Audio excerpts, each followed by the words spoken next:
I finally got the cover off of the front of my engine. This is a 2000 Dodge with the Cummins diesel because it was finally leaking too much. And I found out that that was because I'm getting a leak of diesel into the engine somehow. So when I drain the oil, it was almost a half a gallon over full. And so that means that I either have a leak on the main shaft of the injector pump in here, or I have a leaky O-ring or a cracked injector up in the head. But I figured, well, I've torn into this, I might as well replace this front main seal. And if you're like me, you hate seals. We have this hard steel engine that's been forged, cast, and milled. They last forever, but then you have the whole thing contained and sustained by these super flimsy little rubber or Teflon seals. And everything depends on the life of that seal. So I don't enjoy seals. There's always one that leaks somewhere.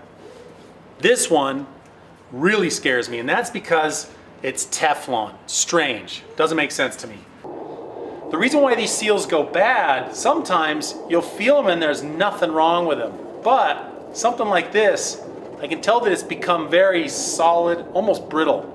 And so what happens is as that shaft rotates, if this seal lip doesn't bounce right back, it leaves open a void and oil's able to leak out. But this one, you'll notice, if you ever try it, it comes in one of these little plastic sleeves. And so what that does is it's sitting on the lower end and then it flares open. And so that allows you to put it on the main shaft. And as you put it on the main shaft, as you push that timing gear cover over that flared end, it actually pushes out that Teflon seal. So that's what the flare of this plastic thing comes into play with. But being Teflon, it doesn't move much. So you gotta do it quick, you gotta get it out of there so that it can then come back down onto that main shaft. The thing I hate about it though, is as I look at this, I can actually see that outer dust seal's not touching that main shaft. And so I came up with this little hack that allows you to figure out if that inside seal that keeps the oil in is sitting tight enough on that main seal. So check this out. The first thing I did, once the whole timing gear cover is on, everything's dry, and that seal has had time to come back down after you've pulled that plastic flare piece out, run to your nearest hardware store and get yourself a little plunger. And so this is what I call the suck test. So to get yourself kind of a control, I also like to put a little bit of grease around the edge of my plunger.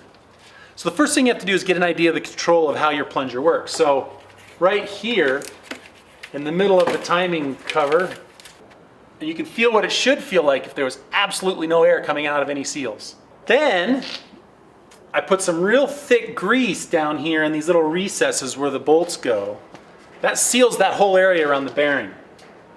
And so now I can put my plunger on there, make sure it's down tight, plug the hole, and actually feel. So it's definitely not airproof, but it shows me that there's enough resistance there that with some heat and some oil, it should actually do its job. So that gives me some reassurance that I can now put the whole front of the truck back on and know that the likelihood of this new seal working is pretty good. I don't know about you, but I'm gonna start using something similar to this to test when I put new seals in or if I'm designing something that has to hold fluids in. Next challenge is to find a plunger big enough so I can test my oil pan gasket.